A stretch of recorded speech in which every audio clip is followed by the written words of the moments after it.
everyone, today we're going to recite the 10 commandments of safety driving as a driver. 3 seats. First is self-safety. Next is self-traveler. Next is self-clearance. 10 commandments of self-driving safety.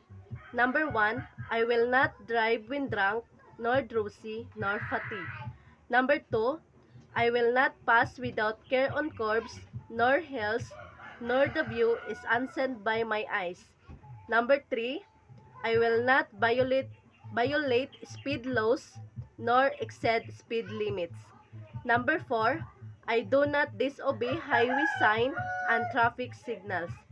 Number 5, I do not make a twist without signaling my intention. Number 6, I do not accelerate my speed at school, playground, hospital, and other dangerous zones. Number 7, I will not be careless when crossing at intersection. Number 8, I do not glare my headlights on approaching cars at night. Number 9, I will slow down when twilight comes and unsafe road conditions are before me. Number 10, I will be courteous and respectful of the rights of every drivers and pedestrian. Next, 10 commandments of self-traveler. Number 1, thou shalt not gaze at thy phones. Number 2, thou shalt not throw trash out of the window. Number 3, thou shalt not or never drive intoxicated. Number 4, thou shalt not take any chances. Number 5, thou shalt buckle up thy kids.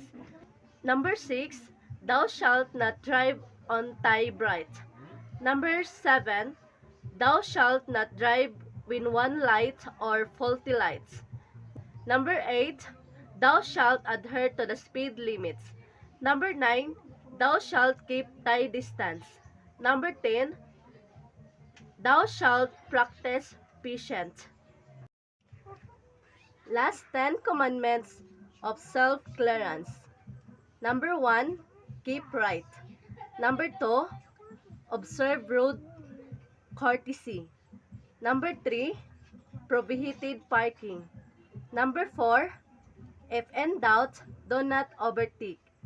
Number 5, the, the bus stop rule, lining up on the bus stop zone. Number 6, rule to prevent or untangle traffic jams. Number 7, observe traffic management measure. Number 8, the philosophy of Pinoy driver, first come, first serve vehicle. Number 9, on pedestrian. Number 10, remember the international driving safety reminders.